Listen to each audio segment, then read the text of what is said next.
We're about to spoil the Moogle out of the original Final Fantasy VII, its compilation entries, and the remake.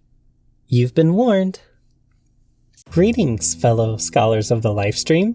I'm Kutakuma from the Cosmo Observatory, and today we're continuing our multi-part analysis of Aerith's secrets. If you haven't watched the first part yet, please do so now, as you'd be missing out on a lot of information otherwise. Alternatively, you can wait for the complete version, which releases shortly after Part 3. Still here and caught up? Fantastic! Let's jump into the wormhole and continue our journey.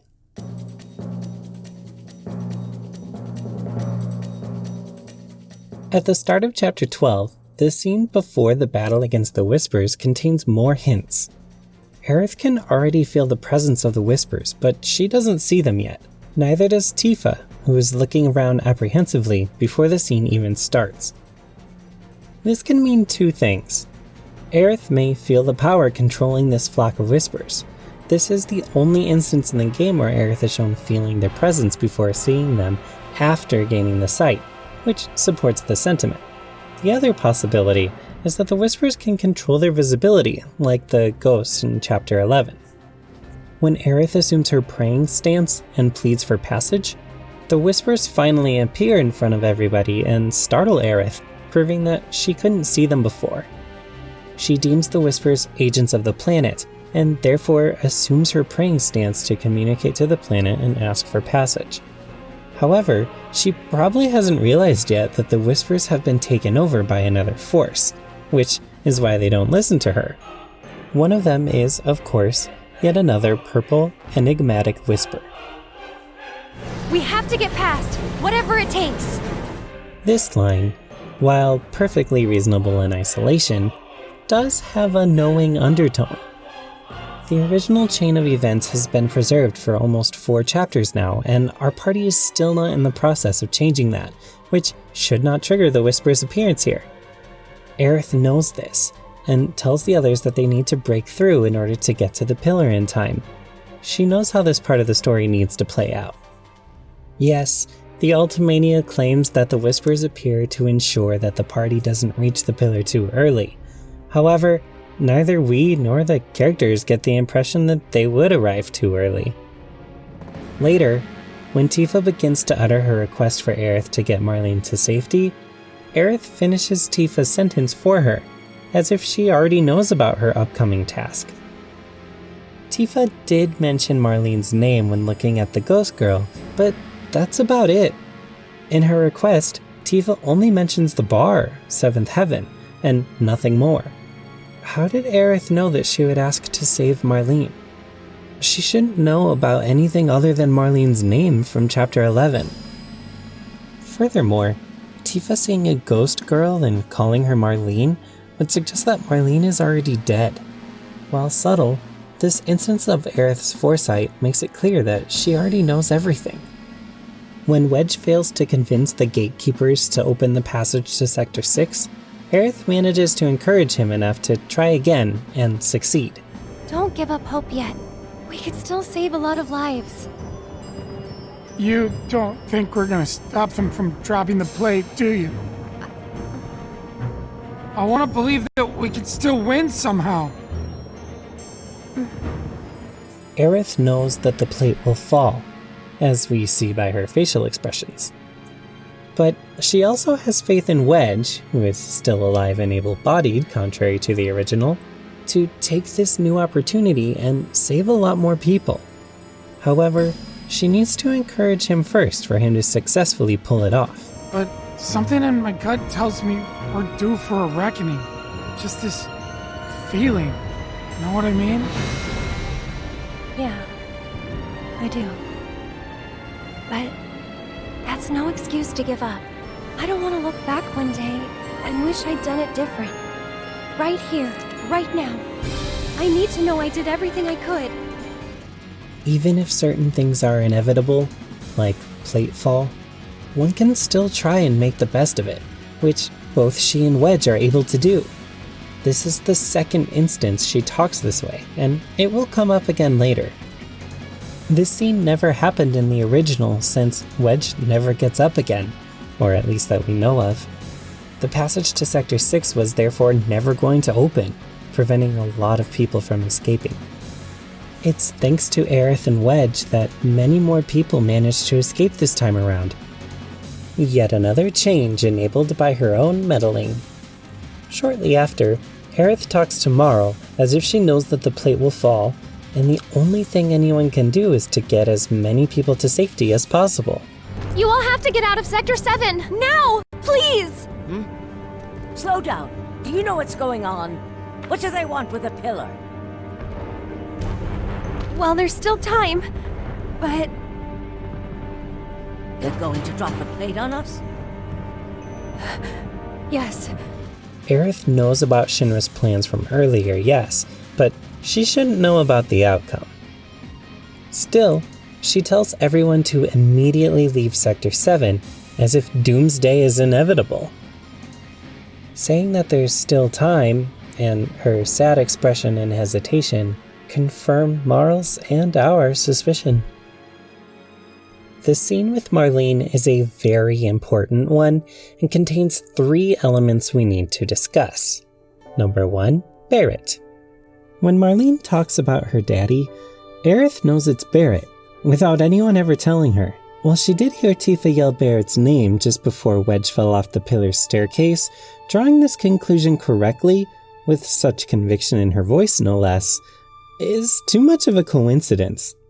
It's hard to say if Aerith saw parts of Barrett's physique from all the way down there, but if she did, Marlene's skin color would not naturally lead to this conclusion. Furthermore, after getting so many lucky guesses correct, we're way past believing in coincidence. While consoling Marlene, some sort of visual glitch happens, which looks quite similar to Cloud's memory glitches. This startles little Marlene and causes her to back away from Aerith. However, Aerith silently tells her to keep what she just saw a secret, and Marlene agrees. From this point on, Marlene seems to trust Aerith completely. What exactly happens during that glitch? We know that Aerith is able to transfer memories to other souls, as detailed in Lifestream White. We also hypothesized a memory transfer to Cloud in Chapter 2. We do have a confirmed memory transfer in Chapter 16, where Aerith deliberately touches Red 13, but more on that later. Important to note is that while Aerith lets out a surprised "huh?" when Marlene takes a step back, she doesn't seem surprised about the memory transfer, but rather about Marlene's reaction to it. But what did Marlene see or learn there? Aerith might have intended to pass down knowledge or memories about being a Cetra, and thus prepare Marlene to eventually become Aerith's living legacy. Another argument for the sentiment is Marlene's ability to understand the flower's message during her ending scene. Though, it's possible that she just showed Marlene her future, a life with Barrett, Cloud, and Tifa, to reassure her that everything will be okay, even if it might look bleak right now. Aerith's touch could also have been the catalyst to unlock Marlene's potential for understanding the voices of the planet. After all, she already showed signs of that in the original ending. Whatever she did, it seemed to work, as Marlene warms up to Aerith immediately and shows deep trust. She also immediately notices that Aerith smells the same as their yellow flower. Is it just the passing of distress, or did Aerith's memory transfer also include an affinity for it? After Marlene shows Aerith the yellow flower, Aerith tells Marlene to remember it, which she does, as we see in Marlene's ending scene where she waters the yellow flowers. Speaking of... Number 3, the yellow flower. Aerith doesn't look surprised, but rather pleased that the flower she forced on Cloud back in Sector 8 ended up here after all, as if it was all part of her plan. Now follow 2 scenes where song is involved, with the first one happening right after the previous scenes. According to Aerith's surprised reaction, she didn't anticipate this encounter here, but rather at her home, where it happened in the original. Tseng quickly assesses the situation and doesn't leave Aerith any choice but to cooperate, due to the presence of Marlene. This prompts Aerith to immediately propose a deal. While this scene would also work without her additional knowledge, Aerith resolves the situation too quickly and determinedly for her lacking any knowledge about the original events. With the predicate of her knowing what's up, this deal is also the only way to preserve fate. Marlene ends up with Elmira and Aerith in Shinra HQ. But why was Tseng even able to catch Aerith here already? It's all thanks to our beloved butterfly effect, mainly caused by Aerith, which we'll get into more later. The second scene happens after the plate separation protocol has been activated. Instead of showing up in person, Tseng contacts them via remote video call. This makes sense, as flying around underneath the crumbling plate with a helicopter would be too risky. Additionally, thanks to Aerith's early capture, they had more time to return to Shinra HQ from where this transmission most likely comes from. But the more interesting part of this scene is that Aerith orders our party to Run! You have to go now! Why would she do that? Even Tseng remarks that they have nowhere to go. Simple. Aerith knows that they'll make it out, because they're supposed to rescue her later on. The next opportunity to see Aerith is in her Chapter 14 resolution scene, which only happens if the player has garnered more affection points for Aerith than Tifa, and 5 or more in total. Everyone dies eventually, so we need to make the most of the time we have. To live our lives the way we want to live. Every minute, every moment matters. Those lines exhibit the same sentiment as her speech to Wedge in Chapter 12. In addition to talking about the lives lost in Sector 7, she heavily foreshadows her own death. Why? She talks about how everyone dies eventually while in her signature praying stance. Looks uncannily similar to this one event in the original, doesn't it? In this scene, however, she probably communicates to the recently lost souls, guiding them home. She also experienced death many times in one way or another, sensing Zack's passing, watching her mother Ifalna die in her arms, listening to the spirit of Elmira's late husband, and even finding President Shinra stabbed by Sephiroth. Death is inevitable and an intrinsic part of life. One should savor it for as long as it lasts. I'm grateful for all the words we've shared, for all the moments and the memories. You've made me more happy than you know. And I'll always cherish what you've given me. Those lines sound too intense and over the top for someone she just met less than a day ago, and only really spent time side questing, approval and costume hunting, and trekking through sewers and a haunted graveyard with. This strongly suggests she's talking about their time in the original game and Advent Children, as their time spent there was much longer and more profound. Especially if you consider their date at the Gold Saucer as canon. But whatever happens, you can't fall in love with me. This is the line, which crushed everyone's hearts. Furthermore, it has so many implications. Aerith knows she will die not too long from now, which will make circumstances for Cloud this much harder, especially with his fragile heart and mind. She needs him to be able to focus on the main goal and not being clouded, pun intended, by hatred for Sephiroth, as that will make Cloud very susceptible to manipulation, as we see in the original game. Cloud also doesn't have his original persona and consciousness back and currently operates on one heavily influenced by Zack and is therefore not real. Aerith knows that Tifa is Cloud's future in the living world, and the one who helps him find his old self again. When Cloud tells Aerith that he is worried about her as well, not just Elmira, Aerith apologizes, not for being a burden, but for already having led him on the path of love, which he shouldn't pursue, as explained before. Additionally, since she already knows about the original and Advent Children events, she's on a completely different emotional level and has a very different relationship to Cloud by now. She transcended from the love interest status a long time ago and can be considered Cloud's emotional guide to his true self, and thus his healer, just as she's the planet's healer. It's her main purpose. Besides those important lines of dialogue, we'd like to highlight another detail. Cloud is clearly dreaming here. However, Aerith herself is not part of the dream. She just uses his dream state as a conduit for communication. At the end, when the sun is about to rise, Aerith dissolves into Lifestream particles and we see Cloud waking up. We don't see him do that after meeting Tifa or Barrett. Moreover, this ability of hers is nothing new. She does the same in the original while on her lone journey to the Forgotten City before Cloud wakes up in Gongaga. But here's the big question. Is this the Aerith sitting in Shinra HQ? Or the consciousness of future Aerith sitting in the Lifestream?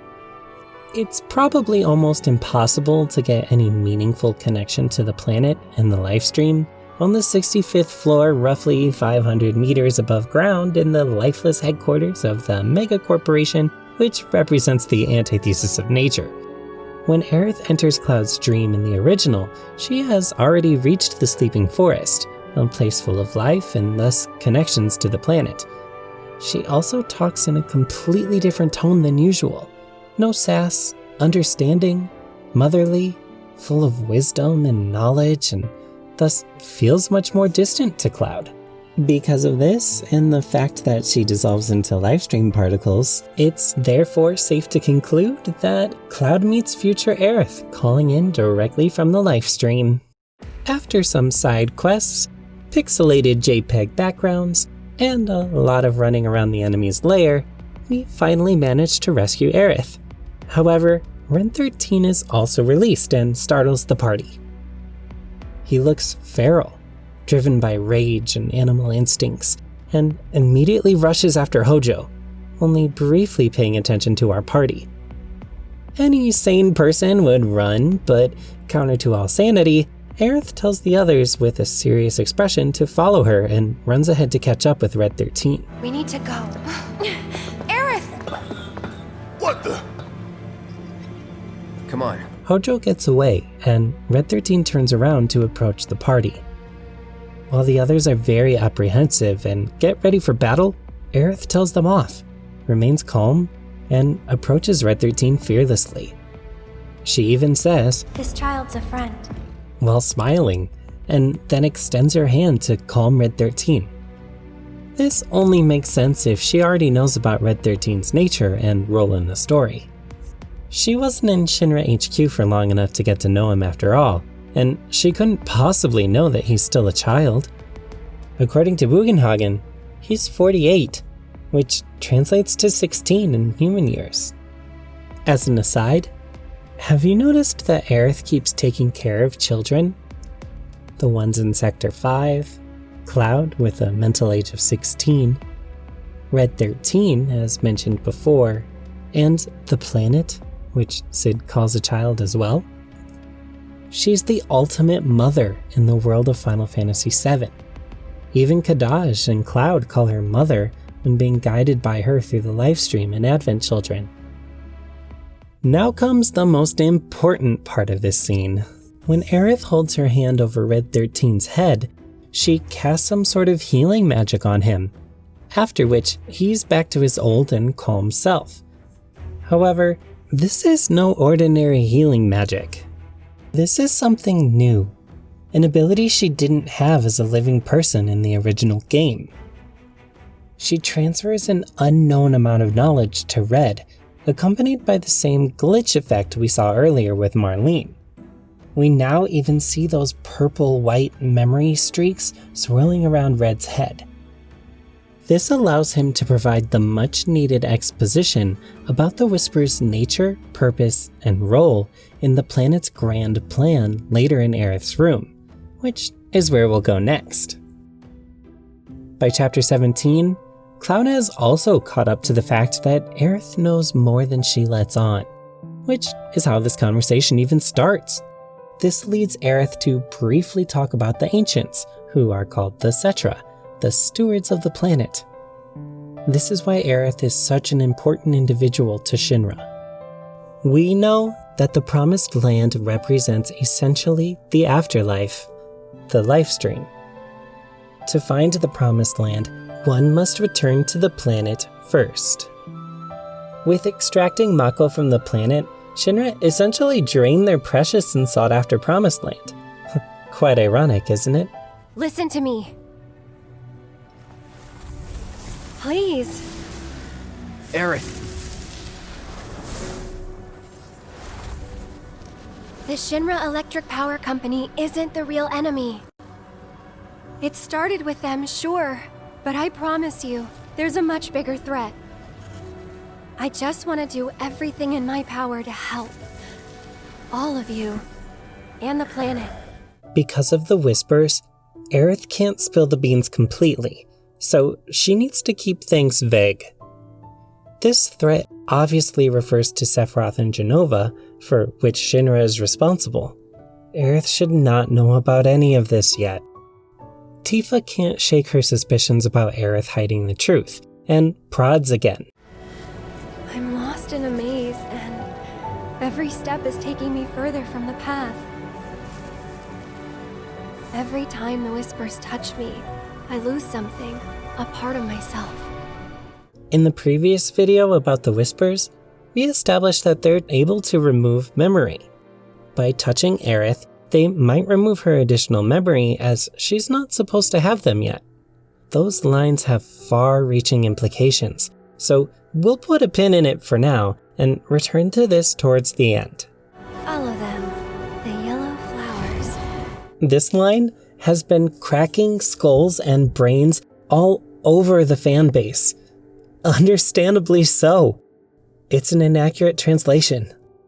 Though it's strange that the translators added quotation marks, as there are none in other languages, at least not in German and Japanese. In German, this line merely adds a metaphor to the previous one and describes the upcoming visuals. In Japanese, she instead says, "The yellow flowers, they were my beacon," which means that the falling flower petals represent her loss of direction. Makes a lot more sense, doesn't it? The Japanese version insinuates that Aerith loses the beacon that guided her up to now, her future self. The English line, on the other hand, sounds more like advice or directions for the future. Or directions given to her in the first place? A yellow flower has been associated with Aerith since the reveal teaser from 2015. So a yellow flower breaking up into pieces represents how she feels when touched by whispers, losing a part of herself. We'll skip an analysis of Aerith's painting in this room for now, as it's not directly relevant to our current analysis, and would fill an entire video of its own. So let's move on to the next section.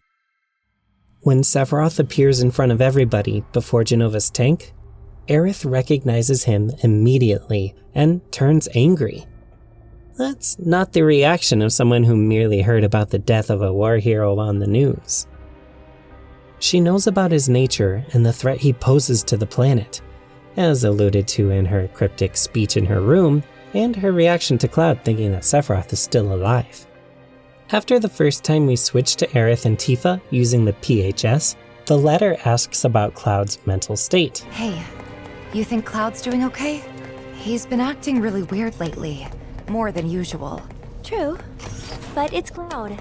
I'm sure he'll be fine. But what about you, Tifa? How are you holding up? Huh?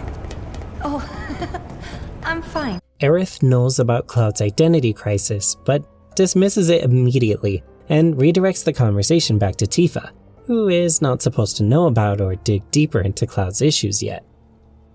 Aerith wouldn't behave this way, even with the suspicions she would already have by this point, but rather help Tifa find the truth.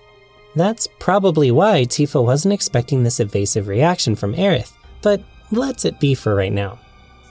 Interestingly, the first time Tifa even tried to address Cloud's issues in the original was after their nap in Lower Junin. In the remake, she's much more inquisitive and has already shed some of her uncertainty. Very curious is that Aerith calls the elevators safe after their victory over the Swordipede boss. Could this be a trap? Don't worry, the elevators are safe. All right, if you say so. She says this with such conviction that we can't dismiss this as an educated guess. There's also no indication for their safety other than Aerith's words, but this whole section wasn't even in the original game, so how would she know for sure? After the image of Sephiroth over the black-cloaked man turns into Jenova, Aerith already knows about its nature, that it's the source of everything. She was still oblivious to it in the original game at that point. Sure, you could argue that her mother, Ifalna, told tiny Aerith about the calamity from the sky before they escaped from Hojo's lab. But she wouldn't know the whole story. When Barret is stabbed by Sephiroth, even Red 13 looks very distraught by this act, as if he's about to lose a dear friend, which doesn't make much sense as they just met 1 or 2 hours or so ago. He even sprints towards Barret before Aerith does, who displays a similar reaction. Both seem to feel much closer to Barret than they should after only having met him very recently. This is not surprising if we consider Aerith's additional knowledge and memories. She might also have transferred many more memories to Red 13 than we are shown, including parts of his own future.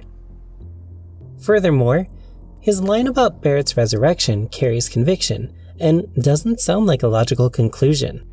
This death was not the one ordained for you by fate. As if he already knew Barret wasn't supposed to die here, thus Red's horrified expression when it happened. When surrounded by Shinra troops in the lobby, Barret is about to return the favor for saving Marlene and prepares for a suicide attack. Aerith immediately stops him, since they aren't supposed to fight here. Though she does seem surprised when Cloud comes to their rescue before Tifa arrives with their escape vehicle, as she did in the original. The team didn't meet up with Cloud until after they reached the first floor, to then make their spectacular escape through the window onto the highway below. Now, Cloud arrives early for his epic performance. When they first meet Sephiroth at the end of the highway, Aerith stops being cautious and drops some truth. After all, the Whispers are in Doomsday mode anyway, so what could go wrong? Speaking of, she accuses Sephiroth of being wrong. And you're wrong. Those who look with clouded eyes see nothing but shadows. Everything about you is wrong. This Sephiroth we see here should not exist. His existence is against the planet's will. Aerith knows this, which is only possible if she has the memories of her post-Advent children's self, and knows about Sephiroth's current nature. Why? Because this version of Sephiroth also stems from there. But we'll get into that in another video. He'd tell you that he only cares about the planet, that he'd do everything in his power to protect and preserve it. But this isn't the way it's supposed to be. There's no greater threat to the planet than him. Sephiroth has to be stopped. He has to be. And that's why I'm asking you to help me. I know that together we can do this. Aerith seems to have a very specific view on Sephiroth and what he's about. It's possible that she is a bit biased and has clouded eyes, as Sephiroth put it, possibly due to her one-sided experience within and knowledge gained from the Lifestream. It would be in the planet's interest for Aerith to be 100% against Sephiroth, which is how he's able to easily manipulate her and the group into defeating Destiny, and breaking him free of his prison. Interestingly, he claims to want to protect the planet, but he doesn't actually care about any of the souls residing within, according to Aerith. More on that later. Let's back up a bit again. Right after Sephiroth beckons Cloud to follow him and leaves through the portal, Cloud attempts to follow, but is then stopped by Aerith. Instead, she steps forward and casts some sort of spell on the portal. It looks a lot like her Healing Wind limit break, just with a different color scheme and similarities to the visual effect displayed during her memory transfer to Red 13. This tells us that Aerith imbues that portal with memories, changing it from a corrupt purple to a calming light yellow. But why does she do that? We don't know where exactly Sephiroth's purple portal would have led to, but we can assume that Aerith wants to make sure it leads to a safer place for them to enter on their terms. What do we see on the other side? A perfect replica of Midgar, as if nothing changed. Aerith's spell seemed to have projected her memories of Midgar in its current state into the other side. In our previous video about the Whispers, we showed you that the Whisper Harbinger copies fragments of this image of Midgar to gather debris projectiles to hurl at Cloud.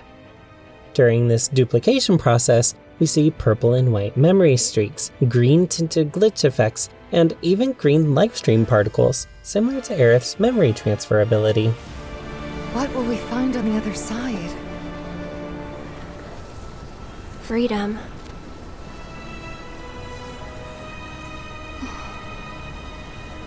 Boundless, terrifying freedom. Like a great, never-ending sky.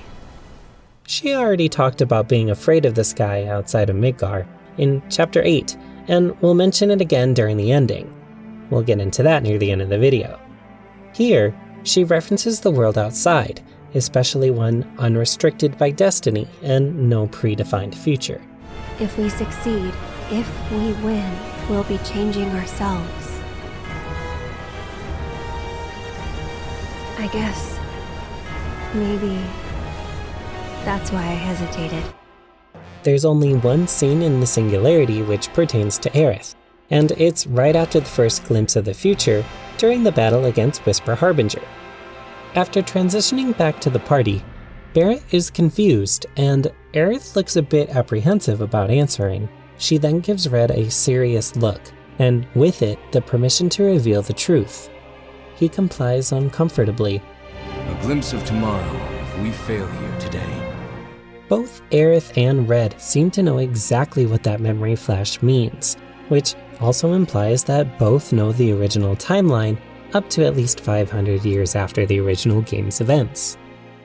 In the ending cinematic, Aerith doesn't know what comes next, as her knowledge of the original timeline won't help in a world in which events can now go in any direction. So, what now?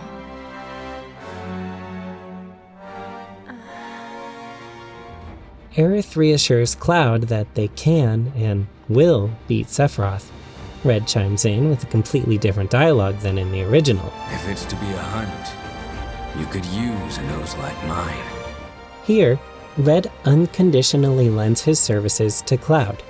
In the original, he says that he'll go back to his hometown and will go with the group only as far as that. This is more evidence for Red 13 having received more knowledge than just the portion about the Whispers. Looks like Aerith needs someone who will guide the group, after she eventually passes away. Before it transitions to the credits, Aerith murmurs to herself, I miss it. The steel sky. The direct translation from the Japanese original would say, the sky. How I hate it. While it's a similar sentiment, the English version sounds more like a longing for the safe and known past, while the Japanese version condemns the real sky directly. We'll see why shortly. During the credits, after Hollow ends, several themes important to the story are played in the background. It starts with Aerith's theme, followed by the main theme, the Whispers theme, and then the main theme again. This tells us that Aerith is a very important piece of the remake's new narrative, as were the Whispers in this first installment of this multi-part epic. Now, let's go back to the very beginning, the intro cinematic. Here's where it starts to become interesting. Unlike in the original, Aerith has her eyes closed, and when she opens them, they glow unnaturally green when comparing them to other instances from pre-rendered scenes. This might be the point where she gains the first taste of additional knowledge about the original events. How? Aerith's post-Advent Children essence in the Lifestream connects to her former self through the Mako leak, illuminating her eyes. How is this possible? 2 reasons. Time works differently within the Lifestream, as detailed in The Maiden Who Travels the Planet novella, which tells Aerith's story in the Lifestream, starting from her death and concluding with repelling Meteor. In this world of Mako, Aerith knew that the concept of time and distance was different from the surface. The passing of time in the Mako held no meaning in the first place. The planet's history was made up of accumulated memories, all merged together and were always by her side. There were memories of the present and also of the past. The events that were inscribed into the memories had surpassed time and were all linked together as a whole. It hinted that time was moving into the future in the world of the living. As those new memories from the surface merged together with the planet, new life would be brought into the world as the energy from the planet is delivered. Furthermore, Aerith is able to instill knowledge into other souls, and even use an avatar on the surface, as described in the Lifestream White chapters. Right after this knowledge transfer, Aerith notices the Whisper's presence, which leads to a different behavior of Aerith compared to the original. Look closely at what Aerith is looking at. In the far back, we see reflections of a purple light source, the area that caught her attention. Also notice the flickering yellow light bulb. When she exits the alleyway, the tiled ground to her right also reflects purple light, which captures Aerith's attention again. This leads her to bump into a guy. As a result, several flowers fall out of her basket, and one gets stepped on by a crate-carrying passerby. Each difference to the original scene is caused by an invisible presence near purple light reflections. These scare her out of the alleyway and cause her to bump into the guy. Also interesting, the entrance to this alleyway is slightly cast into purple light when Aerith flees from the Whispers back into it in Chapter 2, but that same light reflection is gone afterwards, as if those purple reflections are congruent with the Whisper's presence. Curious. We'll go more into the meaning of the colors purple and yellow in a different video, so let's return to Aerith. It's clear she doesn't know what the Whispers are, and only senses an unknown and thus frightening presence. But why does it frighten her? In the interview, Nojima-san tells us that Aerith might have had bad experiences with the Whispers in the past. Why is that? What could have caused her to mess with fate prior to the beginning of the game? Our dear scholar Peeps Nibbles had an interesting idea. To make sure this memory transfer into her former self works, Aerith needs to test her skills first.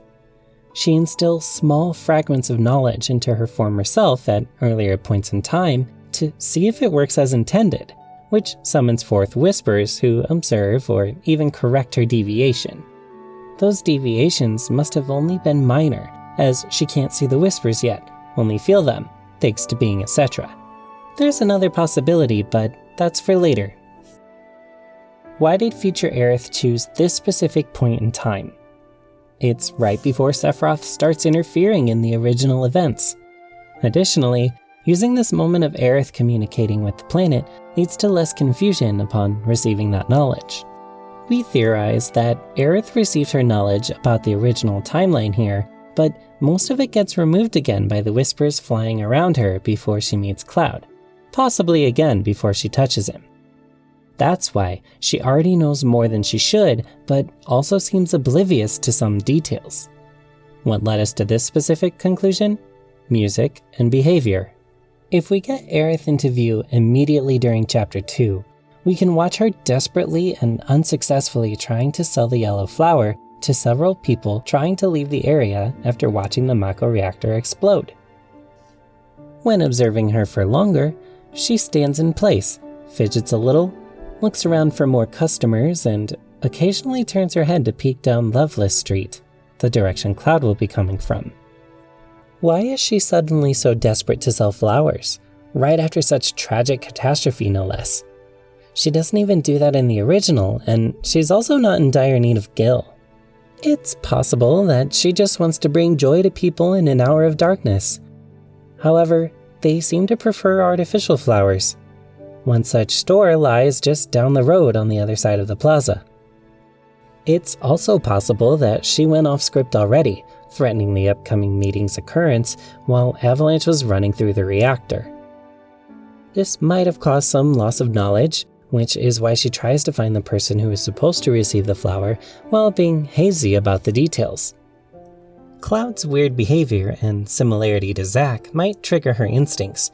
After all, he looks like a soldier first class and carries Zack's Buster Sword.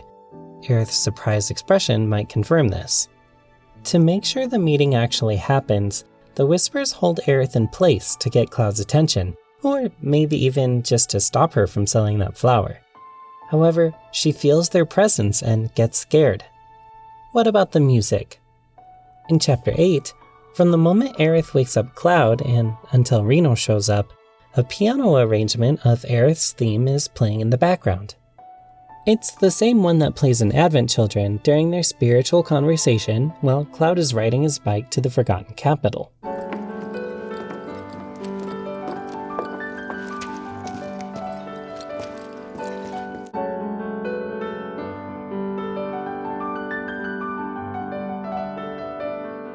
Please note that this specific section can only be heard in the full piece from the official soundtrack, but it's the most unique one to any arrangement of Aerith's theme. This is a very strong hint that the Aerith we see and play as from Chapter 8 and onward possesses the knowledge and abilities from her post-Advent Children counterpart in the Lifestream. This is the only instance in this game where this specific track is playing.